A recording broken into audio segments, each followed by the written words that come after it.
Hello there, my name is Simplified Yu-Gi-Oh! In this video, I'll be expanding on a throw-off point that I made in my last video. Most monsters are effect monsters. Why? Well, to be blunt about it, they're better than using a normal monster in 99.9% of cases. The normal monsters are the one with the yellow border, and the effect monsters are the one with the orange border. Certain decks in Yu-Gi-Oh! Like normal monsters, but in most cases, you won't see a single normal monster in a Yu-Gi-Oh! Deck. Let me pull up an example. This normal monster, Gene Warped Warwolf, has the same stats as its effect monster, Droitron Beta Rastaban. Same attack, different level. The only difference is that one is more useful, albeit in one certain deck. Let me ask you this. If you could only pick one of these to be in your deck, which would you choose? I'll give you a second to think about it.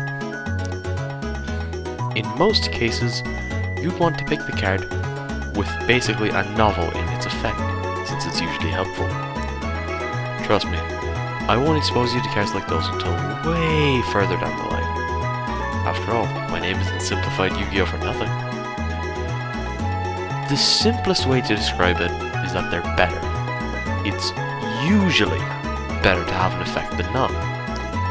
Of course, that's not always the case. There's a rule in Yu-Gi-Oh! Called the 2000 attack point rule. If a level 4 or lower monster has more than 2000 attack points, there is almost always some kind of downside. For Gene Warped Warwolf, it's the fact that he's a normal monster. For Droitron Beta Rastaban, it's the fact that you have to read a whole bunch and that it only works well in one deck. But as an example, let's take a look at the effect of Chainsaw Insect, a level 4 monster with 2400 attack.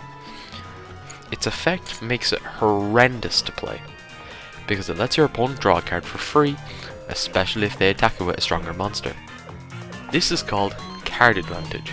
You want as much card advantage as possible, and you want your opponent to have none, or even negative card advantage, where they play a card and it doesn't work.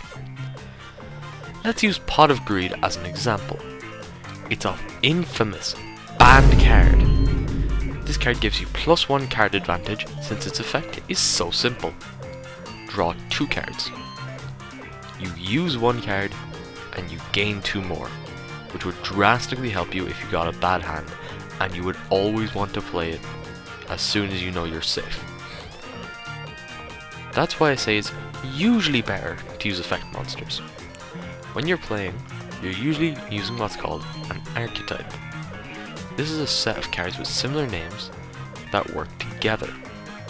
I'll go into detail about this in my next video, but in an archetype, most of, if not all, the cards are effect monsters because they can help each other.